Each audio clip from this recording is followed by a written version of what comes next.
Hello class, कैसे हैं आप सभी। आई होप कि आप सभी बहुत अच्छे होंगे। और सेम चीज़ जो बार बार हम रिपीट करते हैं, लॉकडाउन को फॉलो कीजिए, घर पे रहिए, सुरक्षित रहिए, अपने पेरेंट्स का ख्याल रखिए, अपना ख्याल रखिए। देखिए, आज हम नया चैप्टर स्टार्ट कर रहे हैं जो आपके PT1 में आने वाले हैं। उन चैप्टर्स में ये सेकंड चैप्टर है एक्सपोनेंट्स। चैप्टर नंबर 12 है ये बुक में, ठीक है। तो एक्सपोनेंट्स आप वैसे अर्लियर क्लासेस में फेमिलियर है इससे, लेकिन फिर भी कुछ बातें इसके बारे में करते हैं, कुछ और अच्छा इसके बारे में आज हम पढ़ेंगे, ठीक है। तो एक्सपोनेंट्स जो है गाइस, जैसे कि ये लिखा है कि 10 to the power 8, ठीक है। तो यहाँ पर जो ये ऊपर पावर में जो लिखा हुआ है, इसको हम क्या बोलते हैं, एक्सपोनेंट, या मोस्टली पावर्स बोलते हैं कि ये है ना। और ये बेस है कि जिसकी ये पावर है, समझिएगा, है ना।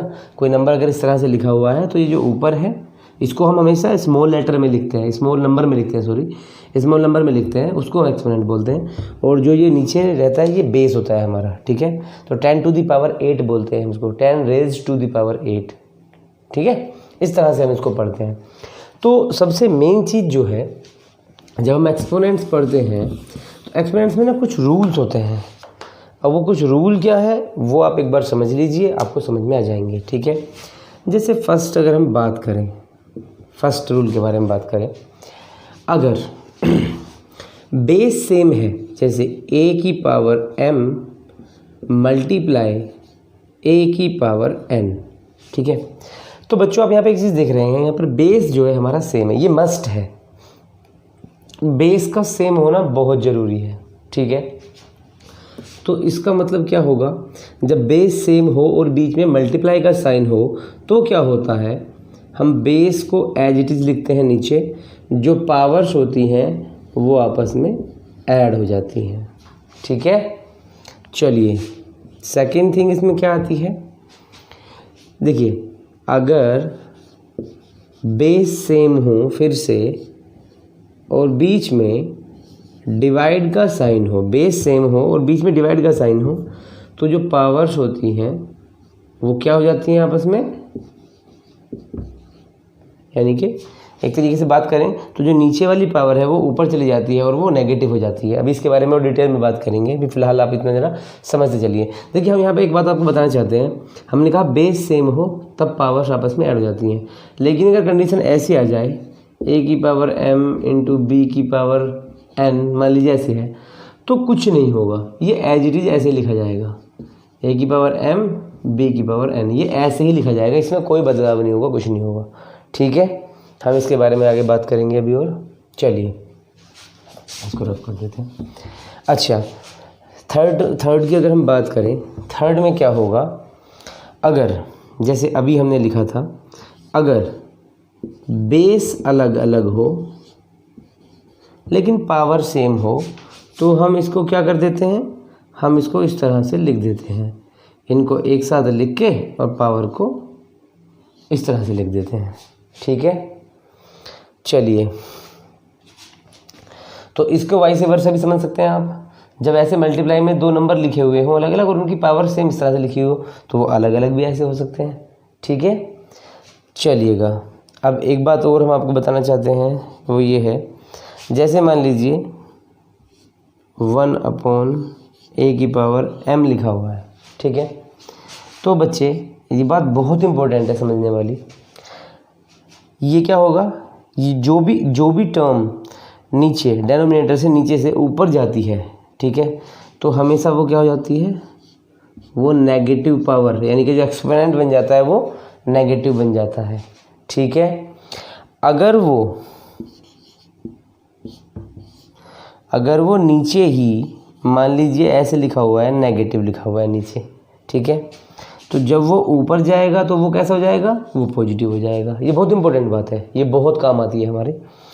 अगर डिनोमिनेटर में नीचे पावर पॉजिटिव है तो वो ऊपर आकर के नेगेटिव हो जाएगी, और जो डिनोमिनेटर में पावर नेगेटिव है वो ऊपर आकर के पावर हमारी पॉजिटिव बन जाती है, ठीक है। तो ये फ़िलहाल अभी 5 रूल हमने लिखे हैं, आप फटाफट से इनको स्क्रीनशॉट ले लीजिए, इसके बाद हम आगे बढ़ते हैं, आगे बात करते हैं।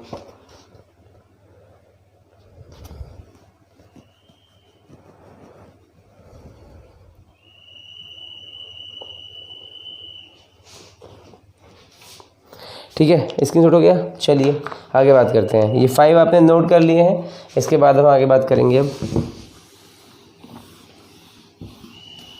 एक बड़ा इम्पोर्टेंट सा है, वैसे तो खैर ये सारे ही इम्पोर्टेंट हैं, 6 के बारे में बात कर रहे हैं। जैसे लिखा हुआ है a की पावर m की पावर n, तो ऐसी कंडीशन में क्या होगा? ऐसी कंडीशन में हम क्या कर देते हैं, a की पावर m इंटू n। देखो बच्चों, इसमें और जो फर्स्ट वाला हमने बताया था उसमें बच्चे बहुत गड़बड़ करते हैं। ठीक है, आप लोगों को गलती नहीं करनी है। जब हमें दिख रहा है कि a की पावर m की पावर n, इस तरह की कोई कंडीशन हमारे सामने आती है, तो हमें क्या करना है, इन दोनों की मल्टीप्लाई कर देनी है बस, यहाँ पे सिंपली। ठीक है, चलिए 7 नंबर पे आते हैं। 7 नंबर ये है, ये भी बहुत इंपॉर्टेंट है। ठीक है, ध्यान से सुनिएगा। जैसे मान लीजिए लिखा हुआ है a/b की पावर -m लिखी हुई है, मान लीजिए की पावर -m लिखी हुई है, तो ये बताए कैसे चेंज होगा? हमें क्या, अगर हमें मान लीजिए इस पावर को पॉजिटिव बनाना है, हम चाहते हैं इसको पॉजिटिव बनाना, तो हम कैसे पॉजिटिव बनाएंगे?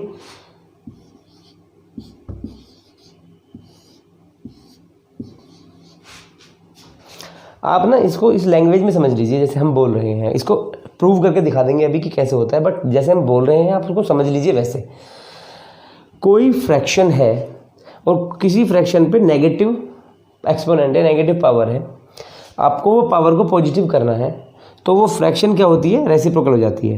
यानी कि ये b ऊपर पहुंच जाता है और a नीचे आ जाता है और वो पॉजिटिव हो जाती है। अगर पॉजिटिव है, नेगेटिव बनानी है, तब आप इसको ऐसे करके b/a को a/b करके नेगेटिव कर दीजिए। ये बहुत इंपॉर्टेंट है, आपके बहुत काम आने वाला है, सबसे ज़्यादा काम आने वाला है, क्योंकि ये आपको ना जो आपके क्वेश्चन आएंगे फ्रैक्शन वाले, उनको ईजी बनाने के काम आएगा आपको ये। ठीक है, बहुत हेल्प करने वाला है। ठीक है, last but not the least, अगर किसी की भी पावर 0 है तो उसकी वैल्यू 1 होती है, किसी की भी। यहाँ पर नंबर चाहे 1 लाख लिखा हो, अगर पावर 0 है इट मीन्स उसकी वैल्यू 1 है, दैट्स इट। तो इसका मतलब क्या हुआ, अगर मान लीजिए हम इसकी पावर 0 कर दें तब भी वैल्यू 1, किसी की पावर भी 0 कर दें उसकी वैल्यू 1। ठीक है, फटाफट से इसका स्क्रीनशॉट लीजिए, फिर इनके बेसिस पे हम कुछ क्वेश्चन करते हैं। ठीक है,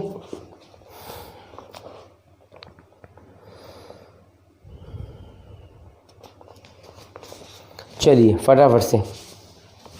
अब ये जो रूल हमने आपको बताए हैं, ये रूल आपको एक पेज पे नोट कर लेने हैं और इनको अच्छे से लर्न करना है, क्योंकि जब आपको ये अच्छे से लर्न होंगे आप तभी अच्छे से अप्लाई कर पाएंगे, जब लर्न होंगे, है ना। ठीक है, चलिए एग्जाम्पल देख लेते हैं। इवेल्युएट करने के लिए कहा है कि इवेल्युएट कीजिए 5 की पावर -3, 5 टू द पावर -3 है, इसको इवेल्युएट कीजिए। तो कैसे करेंगे, देखिए बच्चे, सबसे पहले हम अगर सोल्व करने पे जाएं, सॉल्यूशन की बात करेंगे, इसका सॉल्यूशन क्या होगा, तो ये होगा, हम इस माइनस की पावर को हम पॉजिटिव में चेंज करना चाहेंगे। अभी हमने सिखाया था ना आपको पॉजिटिव में चेंज करना, तो इसका क्या होगा, एक काम करते हैं, हाँ हमने इसको ऐसे लिख लेते हैं, 5 की पावर -3 है, ये ऐसे लिखा हुआ है ना, 5 की पावर -3। तो हम क्या कर रहे हैं,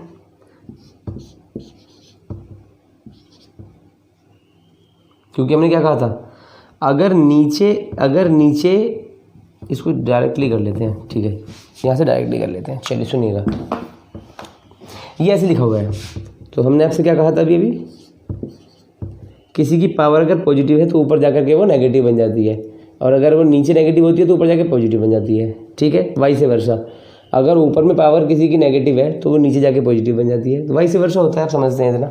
ठीक है, जस्ट कुछ नहीं करना है, इसको सोल्व कर दीजिए। आप जानते हैं इसका मतलब क्या होता है, इसका मतलब होता है कि 5 की 5 में 3 टाइम मल्टीप्लाई, बस इसका आंसर आपका आ जाएगा 1/125। ठीक है, ये इवेल्युएट आपने कर दिया। इसी तरह से इसमें और क्वेश्चंस दे रखे हैं, हम एक और बताना चाहेंगे आपको, ज़रूर बताना चाहेंगे, वो अच्छा सा लग रहा है हमें। ठीक है, वो ये है -3/4 टू दी पावर -4। ठीक है, अब एक बात देखिए, इसको कैसे सोल्व करेंगे। आप एक बात जानते हैं, ये ब्रैकेट जब तक नहीं खुलेगा तब तक ये माइनस तो माइनस ही रहने वाला है, इस पर तो कोई फर्क नहीं पड़ने वाला है। ठीक है, तो हम क्या करते हैं, लेकिन हमने एक बात अभी सीखी थी कि जब किसी फ्रैक्शन की पावर नेगेटिव होती है और हमें उसको पॉजिटिव में चेंज करना होता है तो हम क्या करते हैं, हम उस फ्रैक्शन को ही चेंज कर लेते हैं। अभी भी सीखा था ना हमने। चलिए अप्लाई करते हैं। हम इसको लिख लेंगे 4/3, ये माइनस एज इट इज रहेगा। 4/3 कर लिया हमने, तो इसका मतलब क्या हुआ, पावर हमारी 4 हो गई, पावर हमारी 4 हो गई। ठीक है, अब आपको हम ये वाली बात पहले वीडियोस में बता चुके हैं, नहीं तो फिर से रिपीट कर देते हैं। जब भी कोई नंबर अगर नेगेटिव होता है तो हम देखते हैं उसकी पावर कैसी है, इवन है कि ओड है। अगर उसकी पावर इवन है तो यानी कि वो उसके बाद में, सॉल्यूशन के बाद में आंसर जो आना है वो पॉजिटिव में आएगा, क्योंकि इवन पावर है। अब जानते हैं क्यों, माइनस इंटू माइनस क्या हो जाता है, प्लस।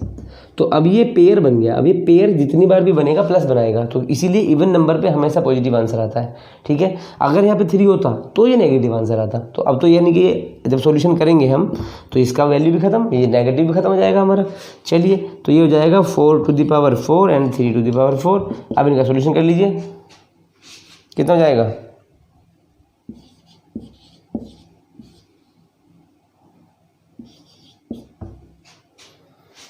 ठीक है, ये आंसर आपका आ गया, पॉजिटिव आंसर आया है, क्योंकि हमने बता दिया आपको रीज़न क्या है। ठीक है, इस तरह से आप इनको अप्लाई करके जो चीज़ें हमने आपको बताई हैं, आप ऐसे क्वेश्चंस कर सकते हैं। ठीक है, कोई क्वेरी, कोई प्रॉब्लम होगी तो आप हमसे कमेंट्स में पूछ सकते हैं, या फिर आप वीडियो उस पर व्हाट्सएप पे हमें मैसेज डाल सकते हैं। Like, share and comment the video and subscribe the channel. Thank you.